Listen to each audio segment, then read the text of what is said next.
चलिए थर्सडे और अब यहाँ पर मार्केट की एक शानदार शुरुआत की तैयारी। और एक चीज़ मैं कहूँगा, अब आगे क्या करना है, क्योंकि हमने एक बेसिक सेटअप पेश कर दिया था। एक चीज़ जो मैं बार बार कह रहा हूँ इस मार्केट में कि अगर आपको गलती करनी भी है तो लॉन्ग साइड पर करें।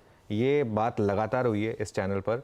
और एक और चीज़ होती है आशीष, जब आप ट्रेंड में हाईएस्ट लेवल पर भी अगर करके लगे आपको कि आप फंस जाएंगे, तो इस तरीके के दिन आपको फिर बेल आउट कर देते हैं। इस मार्केट पे ट्रस्ट करिए, इस मार्केट पे ट्रस्ट करिए कि आप कहीं भी लेंगे तो मार्केट आपको रिवॉर्ड करके देगा। बहुत सिंपल है। और एक चीज़, अब यहाँ से क्या, अब लोग कहेंगे मैंने मिस कर दिया। अब मैं बताता हूँ यहाँ से आगे का फॉर्मूला, एक और फॉर्मूला बता रहा हूँ। यहाँ से हम एक और एक्सपेंशन के लिए तैयार हैं। आपको मेरा वो 3 का फॉर्मूला याद है ना। अब ये जो यूएस फेड का डिसीजन आया है, ये एक और मैक्रो ट्रिगर है। जिस तरीके से इलेक्शन रिजल्ट एक मैक्रो ट्रिगर था, ये एक मैक्रो ट्रिगर है। इलेक्शन रिजल्ट ने आपकी एक चीज़ कंफर्मेशन कर दी थी, पॉलिटिकल स्टेबिलिटी। कल के फेड के डिसीजन ने एक चीज़ आपकी कंफर्म कर दी, सॉफ्ट लैंडिंग। अब सॉफ्ट लैंडिंग हो गई है। अब बस और कुछ इफ बट की जगह नहीं रह गई है।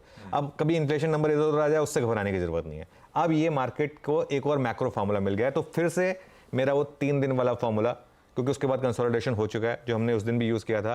पहले दिन रैली, दूसरे दिन रैली, मतलब आज रैली होगी, कल रैली होगी और मंडे को गैप अप मिलेगा। तो अब अगर आपको प्रॉफिट बुक करना है तो सीधा मंडे को प्रॉफिट बुक करेंगे। उससे पहले प्रॉफिट बुक करने की कोई ज़रूरत नहीं है। मंडे मॉर्निंग को गैप अप के बाद प्रॉफिट बुक करेंगे। मंडे को मैं छुट्टी पे हूँ, एक्चुअली अगले पूरे हफ्ते में छुट्टी पे हूँ, लेकिन मार्केट में तेज़ी रहेगी और मंडे मॉर्निंग को आपको मैं एक सोशल मीडिया पे ज़रूर डालूंगा वैसे। लेकिन मुझे लग रहा है कि ये होगा पॉसिबल। और एक चीज़, वो एक चीज़ हम बार बार जो कह रहे थे ना कि अब एफआईआई जुड़ने को तैयार है मार्केट में और 5-5 हज़ार करोड़ की रोज़ की बाइंग आने की शुरुआत होने वाली है। अब देखिए नंबर्स में आप बहुत करीब है हम उस नंबर्स के, जो आप ब्लॉक डील रहें, कहें कुछ भी कहें, लेकिन नंबर वो आना शुरू होगा। अब सेलिंग खत्म हो चुकी है एफआईआईस की, अब ये करेंगे बाइंग बड़ी वाली। और अगर एफआईआईस जुड़े तो इस रैली को लार्ज कैप फिर लीड करेंगे। और एक चीज़, आज देखिए क्या शानदार चीज़ होगी। आज मैं बताता हूँ आपको क्या होने वाला है मार्केट में। सबसे पहले आइए आईटी पर। आज आईटी में होगी सबसे बड़ी शॉर्ट कवरिंग। कल सब लोग शॉर्ट करके गए आईटी को, क्योंकि सबको लगा कि वो इन्फ्लेशन डेटा के बाद फेड आके बोल देगा कि नहीं अभी रेट कट वगैरह नहीं हो सकता है।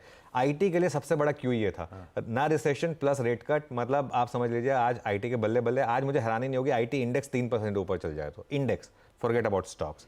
दूसरा, क्योंकि ये सीपीआई डेटा के बाद बहुत शॉर्ट जुड़े थे यहाँ पर। दूसरा, पीएसयू बैंक्स। पीएसयू बैंक्स में सिर्फ एसबीआई इकलौता रह गया था जो थोड़ा सा वो कोशिश कर रहा था कि ऑल टाइम हाई निकाले ना निकाले, वो आज होगा। और उसके बाद बाकी के पीएसयू बैंकों में तेज़ रैली आएगी। कल भी हमने बैंक ऑफ इंडिया की बात की थी कि एक अच्छा मौका देगा आपको।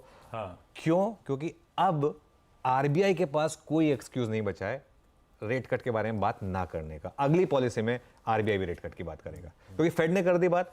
आरबीआई कभी भी उससे पहले नहीं करता है, हमेशा आरबीआई को लगता है पहले फेड को डिसीजन लेने दें, हम उसके बाद लेंगे। अब मार्केट उसको प्राइसिंग करना शुरू करेगा। रियल एस्टेट में आज शानदार तेजी आएगी। रियल एस्टेट इंडेक्स बहुत तेज़ी से चलेगा। रियल एस्टेट में आज आपको अच्छे से मौका मिलेगा। तो ये सब चीज़ें हैं। और फिर पहली बात, ईयर एंड की रैली होनी है, प्री बजट रैली होनी है, प्री इलेक्शन रैली होनी है। तो इसमें प्रॉफिट बुकिंग में बहुत ज़्यादा जल्दबाजी ना करें, थोड़े डीप स्टॉप लॉसेस रखें, बड़ा कमाने का सोचें। मई तक, मतलब 22,000 तो हमें कंजर्वेटिव लेकर चल रहे हैं, मई तक मुझे 23,000 से 24,000 भी लगता है इस मार्केट में। वो जब आएगा तब बात करेंगे, लेकिन अभी तो हम 22,000 लेकर चल रहे हैं। भाई साहब।